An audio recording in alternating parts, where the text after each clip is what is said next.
happening right now on DC News Now at 6. A naked man on a local trail grabs a woman from behind, the victim breaking free, but still a mystery as to who that man is. A bizarre and scary details just into our newsroom. You won't want to miss it. It is nothing to yoke about. A serial egger on the loose in Georgetown.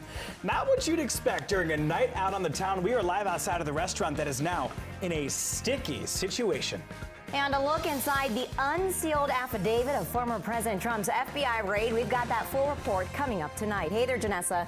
Hi from your local Ford Weather Center. We are tracking a few spotty showers making their way across the DMV, but looking at a pretty fabulous weekend. We'll check out that forecast coming up. Good Friday evening, and thank you so much for joining us for DC News Now at 6. I'm Tasmin Malfouz. And I am Joseph Omo, filling in for Chris Flanagan. All new at 6 p.m. Police are searching for a man who was naked when he grabbed a woman on a Fairfax County trail. Here's what we know. The victim was walking Washington and Old Dominion Trail this morning when he grabbed her around the waist. She broke free and saw the man running towards Sunset Hills Road with no pants on. Investigators believe he's done this at least 3 other times before or near the Fairfax County Parkway. If you know who he is or have been a victim yourself, police, they want to hear from you. And developing tonight, another bomb threat prompting more evacuations at Howard University. It happened overnight. DC police say students, they were told to evacuate the east and west towers on Howard's main campus. Now, officers, they searched both buildings and they issued an all clear. But students, they're concerned. This is the second threat made against Howard University this week. It's scary. Like, I'm not gonna lie. Like, yeah, the police get here quick, like fire trucks get here fast, but it is just kind of nerve-wracking that's even an issue, you know? Like, you can't even just like sleep before class and without having to worry about that kind of stuff. No reason for this to be happening, and honestly, it's not something that we should be taking lightly or rolling over and dealing with at all. It should not become normalized, and it should be treated as high priority. Yeah, and listen to this. The incident marks Howard University's 8th bomb threat just this year. At least 36 HBCUs have been targeted with bomb threats since January. A troubling trend there. A bombshell day in the political world. Ever since the raid at former President Trump's Florida home a few weeks ago, we've gotten bits and pieces of information into why that search happened in the first place. Today, another piece of major information. Much of what we are getting is heavily redacted, but those new court documents do reveal the gravity of government's concerns, of the federal government's concerns that classified information was being improperly kept at Mar-a-Lago. It covers material from 15 boxes of documents handed over by the Trump team in January. We're going to have a full report of what else we are learning in our next half hour. Stay tuned for that. And a devastating crash on a major roadway that runs through the DMV. 2 teens tonight dead. One in serious condition after a car crash right off of I-81. Now, Skylar Salas covers Washington County for us, and she shares a tragic update. The Clear Spring community is completely heartbroken over the loss of 2 students that unfortunately died in a car crash on Interstate 81 Thursday night. 17-year-old Tyler Josen Hans, 15-year-old Clayton Node are being remembered tonight after they were struck and killed. Another passenger, Cannon Shives, remains in the hospital tonight. It happened around 9 p.m. on Interstate 81. Police say Josen Hans was driving at a high speed when they crashed into a tractor trailer. One of the victim's sons was a family member of an officer with the Hagerstown Police Department. The department posted on Facebook saying, "Our hearts are broken after learning of the devastating car crash last night on I-81. Today and in the coming weeks and months, we will rally behind our brother in blue who lost his son at just 15 years old." Reporting in Washington County, I'm Skylar Salas with DC News Now. All right, Skylar, thank you. An iconic Georgetown restaurant has become the victim of several eggings recently, and no, it is not a Halloween prank. No, it's definitely not. Customers are the ones getting hit, including our producer, Julia Heimlich, and employees, they are expressing their frustration. You get that? Expressing this mean. We've got Daniel Hamburg cracking the case for us. He joins us live in Georgetown at Martin's Tavern. Hey, Daniel, this is happening a little too often, huh? Tasmin and Joseph, this is certainly an aggravating problem for customers and the employees here at Martin's Tavern. The manager here tells me that the most recent egging, which happened just 2 nights ago, is the latest in about 10 in the last few months. Martin's Tavern is known for being where JFK proposed to Jackie O, but lately it's been where customers are forced to dodge flying eggs before they can sit down for a nice meal. I've been dealing this since the beginning of the pandemic. Alejandro Villanueva is the manager. He says it's happened at least 10 times to people dining outside. They were going, sometimes driving car and other times driving like a motorcycle, and they throwing eggs. The latest victim, one of our producers at DC News Now, Julia Heimlich. This is a picture of the aftermath. Wednesday night, she was celebrating her birthday with her family outside the tavern when she saw a flash of light and then felt something on her arm. When she looked down, she saw the yellow yolk and eggshells on the ground. Her sister caught a glimpse of a car speeding off.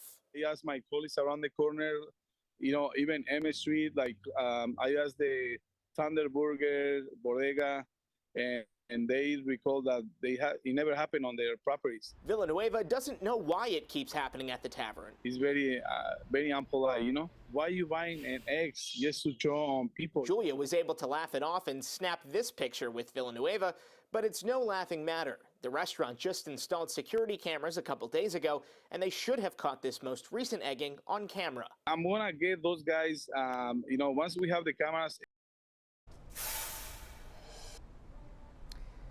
And as you just heard, Villanueva says they still have to figure out how to download that footage, but it was recording. He wants to catch those suspects, although right now MPD tells me there has been no police report filed. Live in Georgetown, Daniel Hamburg, DC News Now.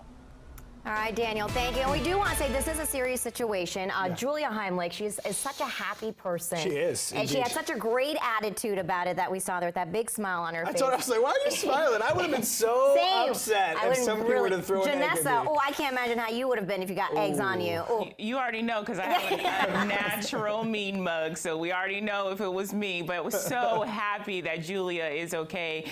And I'm happy to say that the weather is a little bit better across the DMV compared to yesterday. We were sitting in a ton of cloud coverage, but our temperatures are still on the warm side, feeling like 95. The heat index right now across the suburbs of the district, official high today of 93 degrees. So we finally hit a heat wave for this week, and it does look like this heat will continue to expand. Out towards Cumberland, Hagerstown, hey, good evening, 84 degrees. Westminster sitting in the lower 90s, and the farther east that you go, temperatures are continuing to really warm up. Taking a look at Frederick, you can see we are going to continue to deal with mostly sunny to clear skies, but we do have a few pop-up showers that are going to continue for the next hour or so. But going into that 9 o'clock hour for your Friday evening, our temps sitting in the mid-60s. So a few clouds that are lingering out to the west. The clearing continues to happen out towards the east. But guys, we are looking at a fantastic weekend across the DMV. We'll take a look at that forecast coming up.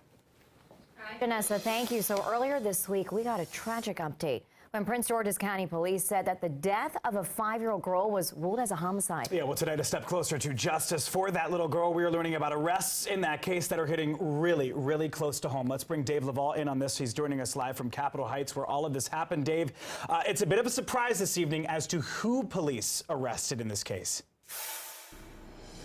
It certainly is, Joseph. We're on Cumberland Street and Drum Avenue, where little Prattlyn Delanoy lived with her family. Unfortunately, it's also where she died a week ago.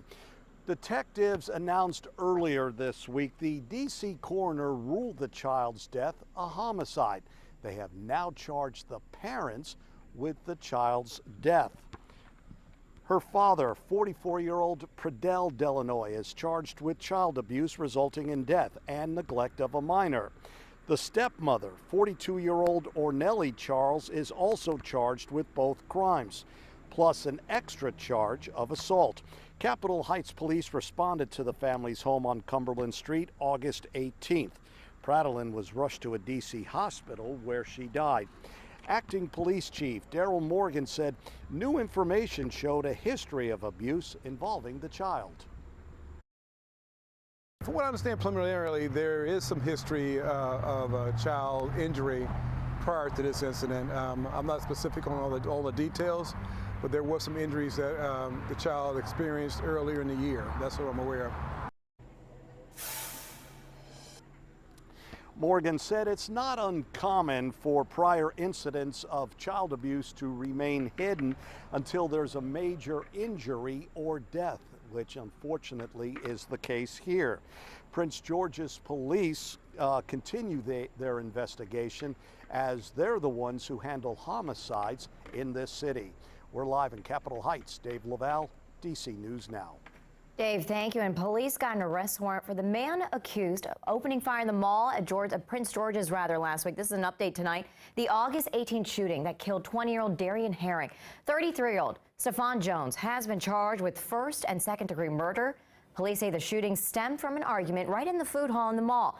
A $25,000 reward is being offered if you can help officers find and arrest him. Well, American University is responding to that multi-day strike over teacher pay and benefits. Also new tonight, students, they're joining in on the march. American University says it respects the rights of community members to voice their opinions and that the school hopes to reach a fair resolution at some time soon. A bargaining team met virtually today to discuss options, and of course, we'll keep you updated on what that outcome is.